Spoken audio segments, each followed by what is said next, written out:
শামিমার হলুদে না যেতে পেয়ে আজকে হলুদ তরকারি রান্না করে খেয়ে ফেললাম, সেটাই তো আমাদের সাথে শেয়ার করব। হলুদে যায় নাই তো কি হয়েছে, তো হলুদ তরকারি খেয়ে রান্না করে খেয়ে ফেলেছি। হ্যালো গাইস, আসসালামু আলাইকুম। আজকে নতুন দিন নতুন একটি ব্লগ নিয়ে চলে আসলাম। সবাই কেমন আছো?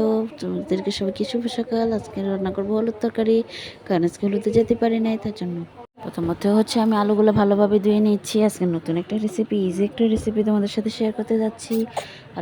আলুগুলোকে ভালোভাবে ধুয়ে নিতে হবে। ধুয়ে হচ্ছে এখন আমি এগুলোকে সিদ্ধ বসাবো, সেটাই তোমাদের সাথে শেয়ার করছি।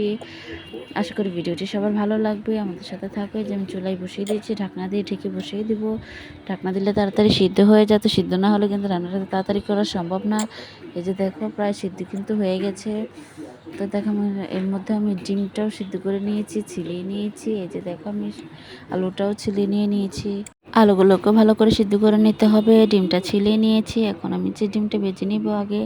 আজকে রান্নাটা করছি আমরা হচ্ছে হলুদ তরকারি, দেখতেই পাবে তোমরা। এটা হচ্ছে আমরা হচ্ছে আলুর ঘাটি বলে থাকি। এই যে আমি আলুগুলোকে ভালোভাবে যে ভেঙে নিব, পানি দিয়ে একটু চেটকিয়ে নিব। তো ভালোভাবে এটা মেখে নিতে হবে, ভালোভাবে মেখিয়ে নিচ্ছি। ভালোভাবে না মাখলে কিন্তু তরকারিটা ভালো হবে না, তার জন্য দেখো সুন্দরভাবে এটাকে ভেঙে নিব আলুগুলোকে। যে দেখো আমি ভালো করে নিচ্ছি ডিমটাকে হলুদ আর লবণ দিয়ে ভালোভাবে ভেজে নিয়েছি। এখন হচ্ছে আমি তরকারি রান্নাতে চলে যাব। পেঁয়াজ মরিচ কেটে নিয়েছি, যা যা ঝাল অনুযায়ী হচ্ছে দিয়ে নিবে।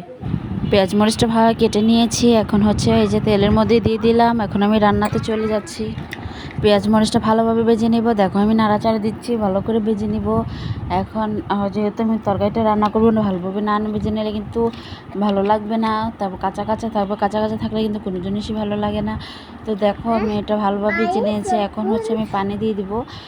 পানি দিয়ে কষানোর যে এটা আমি কষাবো এখন ভালো করে। এখন হলুদ মরিচ মশলাটা দিব, যার যতটুকু ঝাল প্রয়োজন সেই অনুযায়ী গুঁড়ামরিচ দেবেন। গুঁড়ামরিচটা যদি না দেন তাহলে কিন্তু কালার আসে না, কালারটা সুন্দর না আসলে খাবারের ইচ্ছাটাও কিন্তু জাগে না, তার জন্য আপনারা কিন্তু সে অনুযায়ী ঝালটা দিবেন। আমি হচ্ছে হলুদটা দিয়ে নিচ্ছি প্রথমে সবসময় যে কোনো তরকারিতে হলুদটা আগে দিতে হয়। এই যে আমি হলুদটা দিয়ে নিচ্ছি। হলুদটা দিয়ে হচ্ছে এখন আমি নাড়াচাড়া করবো। আসলে আমি হলুদটা দেওয়ার সময় একটু চিন্তা করে দিই, আসলে বেশি হলে তো গন্ধ হয়ে যায়, আর কম দিলে তো ভালো লাগে না, সেই অনুযায়ী কিন্তু দিতে হবে। তো আমি হচ্ছে এখন গুঁড়ামরিচটা দিয়ে দিলাম। এখন গুঁড়ামরিচটা দেখো কালারটা কিন্তু সুন্দর আসবে। এভাবেই হচ্ছে আমাকে রান্নাটা করতে হবে। এই যে দেখো ভালোভাবে নাড়াচাড়া দিয়ে নিচ্ছি না, ভালোভাবে নাড়াচাড়া দিয়ে এখন হচ্ছে আমি দেখো লবণটা দিয়ে দিব। লবণটা দিয়ে ভালোভাবে নেড়েচেড়ে নিব। ভালো করে নেড়েচেড়ে নেওয়ার পর হচ্ছে যে দেখো আমি দেখছিলাম যে পেঁয়াজটা সিদ্ধ হয়েছে কিনা। এখন আমি আস্তে আস্তে আলু দিয়ে দিব। এই যে দেখো আমি আলুটা দিয়ে দিচ্ছি। আসলে আলুটা দিয়ে দিব। আসলে আলুটা যখন আঠা হয়ে যাবে একটু পানি দিয়ে হচ্ছে এটাকে আমি নরম করে নিয়েছিলাম, নিয়ে হচ্ছে এখন আলুটা আমি দিয়ে দিব। তো যার যেরকম পছন্দ সেরকম ঝোল অথবা ভুনার টাইপের করেও কিন্তু খেতে পারবেন। এটা অনেক টেস্টি খাবার, খাওয়াটা ঘরে ট্রাই করে দেখতে পারেন। এই যে দেখো আমি হচ্ছে এখন ভালোভাবে নাড়াচাড়া করে নেব। দেখো আলুর কতটা আসলে সিদ্ধর পর কিন্তু এরকম আঠালো হয়ে যায়, তো পানি দিয়ে একটু করে নেবেন। তো দেখো আমি এটাকে ভালোভাবে হচ্ছে নেড়ে নিচ্ছি, যাতে হচ্ছে মশলাটা ফুল আলুর মধ্যে লাগে, নাহলে কিন্তু ভালো লাগবে না। তো যে দেখো আমি ভালোভাবে নেড়ে নিচ্ছি। তো এর মধ্যে আর কি বলি, তো শামিমার যেহেতু বিয়ে, তার জন্য অনেক অনেক শুভকামনা রইল। তার জীবনে আল্লাহ পাক ভালো করুক, জীবনসঙ্গীর সাথে ভালোভাবে কাটাক, সেই দোয়াই করি সবসময়। তো আজকে এখন অনেকে বলতে পারেন যে শামিমার সাথে আপনি কি, শামিমা হচ্ছে আমার বোনের সমানই, বোনের মতনই বলতে পারেন। তো তার জন্য শুভকামনা রইল। আসলে কার বিয়েতে গেলাম না গেলাম এটা কোনো কথা না। যাই হোক, এটা আসলে মজা করে ক্যাপশনটা দেওয়া, আসলে কেউ ভুল বুঝবেন না, ঠিক আছে। এই যে দেখো ভালোভাবে নেড়েচেড়ে নিচ্ছি। ভালোভাবে না নেড়েচেড়ে নিলে কিন্তু ভালো লাগবে না। এই যে আমি একটু এখন পানিটা দিয়ে দিব, যতটুকু ঝোল প্রয়োজন আমি ঝোল অনুযায়ী দিব। আসলে আমার কাছে পাতলা মানে ঘন তরকারি হয় ততটা পছন্দ না, একটু ঝোল না থাকলে কিন্তু ভালো লাগে না। এই যে দেখো আমি ভালোভাবে নেড়েচেড়ে নিচ্ছি। ভালোভাবে নেড়েচেড়ে নেওয়ার পর দেখো এটার কালারটা দেখো কি সুন্দর এসেছে।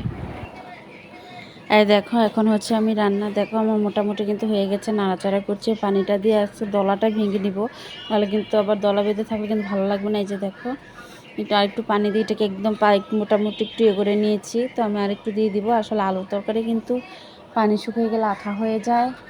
তো এখন হচ্ছে এটাকে ভালোভাবে নেড়ে চেড়ে নিতে হবে।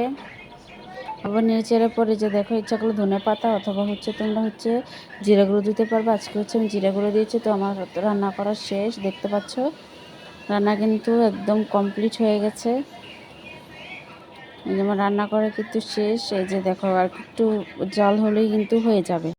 এখন 2-3টা বলক উঠাইলে কিন্তু আমার তরকারিটা রান্না হয়ে যাবে। যে দেখো আমার তরকারিটা কিন্তু প্রায় শেষ। তো তরকারিটা এখনই রান্নাটা হয়ে যাবে। এই তরকারিটা আপনারা যে কোনো ভাতের সাথে খেতে পারবেন, রুটির সাথে খেতে পারবেন, যে কোনো আইটেমের সাথে এটা খাওয়া যাবে, অনেক টেস্টি।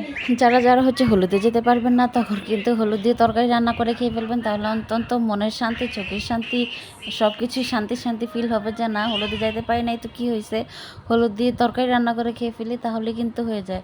সো আজকে আমরা ভিডিওটা এ পর্যন্তই রাখছি। সবাই ভালো থাকবেন, সুস্থ থাকবেন। আল্লাহ হাফেজ, আসসালামু আলাইকুম। আর আমাদের চ্যানেলটাকে সাবস্ক্রাইব করতে ভুলবেন না। টাটা, আল্লাহ হাফেজ। আর সাপোর্ট করে চ্যানেল অবশ্যই লাইক কমেন্ট করে দিবে।